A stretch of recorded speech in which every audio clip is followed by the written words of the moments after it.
Hello students, good morning. लिहून काढलं का होल्डिंग कंपनीची थेरी सगळी? ठीक आहे. AS21 आपलं झालेलंच आहे, consolidated financial statement.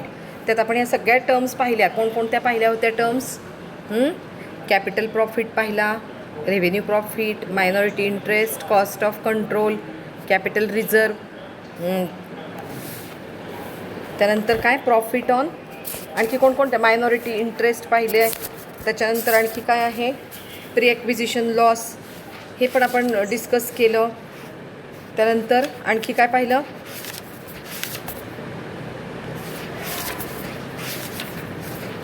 Profit on अनरिअलाइज्ड stock. या वेगवेगळ्या कन्सेप्ट आपण सगळ्या डिस्कस केल्या. आता मी तुम्हाला सांगितलं होतं की प्रत्येक पॉईंटवरती मी वेगवेगळे प्रॉब्लेम घेणार आहे. ठीक आहे. अकॉर्डिंग टू दॅट हा काय आहे, आपला पहिला प्रॉब्लेम आहे. प्रॉब्लेम तुमच्या समोर आहे. काय आहे? H limited acquired S limited as on 1 April 2020 from the following prepare consolidated balance sheet. दोघांची बॅलन्स शीट दिलेली आहे. एच लिमिटेड म्हणजे कोण? Holding company. आणि एस लिमिटेड म्हणजे कोण? Subsidiary company. बरोबर. आता मी आधी प्रॉब्लेम वाचते. सिम्पल प्रॉब्लेम घेतलेत म्हणजे मग तुम्हाला समजायला थोडंसं सोपं जाईल. काय चाललंय त्यांचं? इक्विटी शेअर कॅपिटल 1 लाख कोणाचं आहे? होल्डिंग कंपनीचं. आणि एस लिमिटेडचं किती आहे? 80,000. जनरल रिझर्व हा ओपनिंग जनरल रिझर्व दिला आहे. होल्डिंगचं 40,000, सबसिडिरीचं दिलेलं नाही. सोपा प्रॉब्लेम घेतला आहे म्हणून.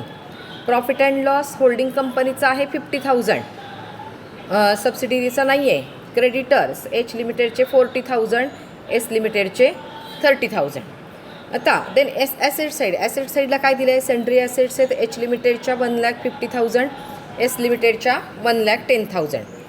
आता शेअर्स इन एस लिमिटेड, आता म्हणजे काय आहे? होल्डिंग कंपनीने सबसिडियरी कंपनीचे शेअर्स घेतलेत. केवढ्याचे? 80,000. लक्षात घ्या. इथे पण लायबिलिटी साईडला आपल्याला काय दिसतंय की एस लिमिटेडचे 80,000चे शेअर्स आहेत आणि एच लिमिटेडनी 80,000चे शेअर्स घेतलेत. म्हणजे फुल, म्हणजे इथे मायनॉरिटी इंटरेस्ट येणार नाही. मुद्दाम असा प्रॉब्लेम घेतला की जे तुमच्या लक्षात यावं. फुल घेतलेले आहे होल्डिंग कंपनीने. समजलं?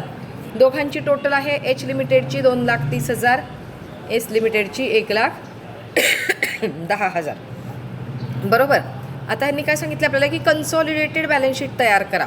कसलीही ॲडजस्टमेंट नाही, काहीही नाही. फक्त आपल्याला बॅलन्स शीट कशी करायची, बॅलन्स शीटमध्ये काय काय येईल हे सांगायचं आहे. ठीक आहे. आता एकच बॅलन्स शीट करायची, कंबाईन कन्सॉलिडेटेड. याचा अर्थ काय? एकत्रित बॅलन्स शीट. म्हणजे ही बॅलन्स शीट करत असताना एच लिमिटेडचे आणि एस लिमिटेडचे वेगळे कॉलम येणार नाहीत. ठीक आहे. मग ही बॅलन्स शीट कशी असेल? खाली सोल्युशन मी लगेच दिलेलं आहे बघा. काय आहे आता? Equity share capital.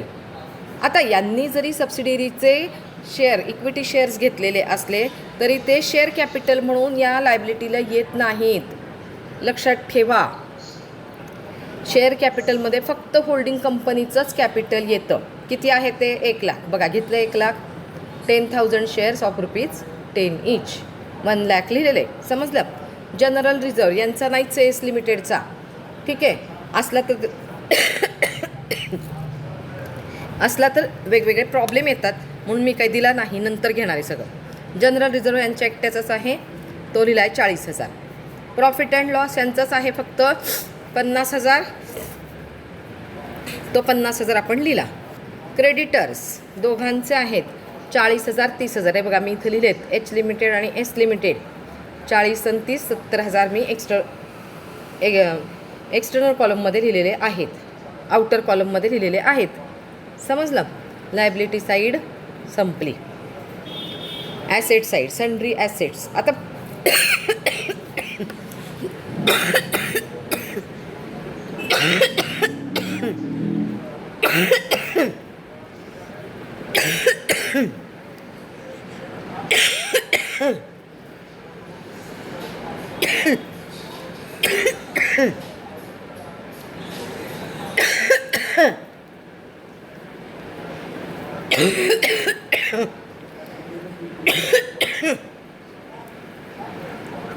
Sorry.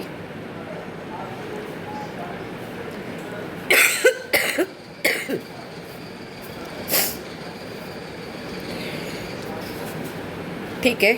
Asset साईडला ॲसेट मात्र दोघांच्या ह्याने कंप्लीट 80,000चं कंप्लीट शेअर्स घेतलेले आहेत. त्यामुळं सन्ड्री ॲसेट्स ह्या 1,50,000 होल्डिंगच्या आणि एस लिमिटेडच्या 1,80,000 असं दोघांची टोटल आपण 2,60,000 आउटरला घेतलेली आहे.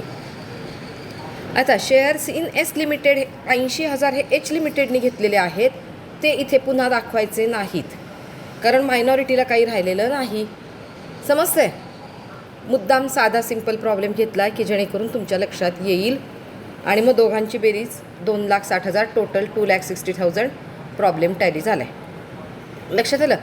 म्हणजे काय घ्यायचं असतं आणि काय नाही हे पहिल्यांदा तुमच्या लक्षात आलं पाहिजे की कन्सॉलिडेटेड बॅलन्स शीट घेत असताना आपण काय करायचं आहे. इक्विटी शेअर कॅपिटल आपण सबसिडिरीचं याच्यामध्ये लिहित नाही. आणि तसंच जी इन्व्हेस्टमेंट म्हणून ॲसेट साईडला आपण असते होल्डिंग कंपनीने सबसिडिरीचे शेअर्स घेतलेले ती पण आपल्याला बॅलन्स शीटच्या ॲसेटला पुन्हा दाखवायची नसते. या 2 गोष्टी मला तुम्हाला याच्यामध्ये सांगायच्या होत्या त्या मी तुम्हाला सांगितल्या. समजला प्रॉब्लेम? ओके. आता नेक्स्ट प्रॉब्लेम मी घेणार आहे. हा नेक्स्ट प्रॉब्लेम पार्शियल ॲक्विजिशनचा आहे. तो मी नंतरच्या लेक्चरला घेते.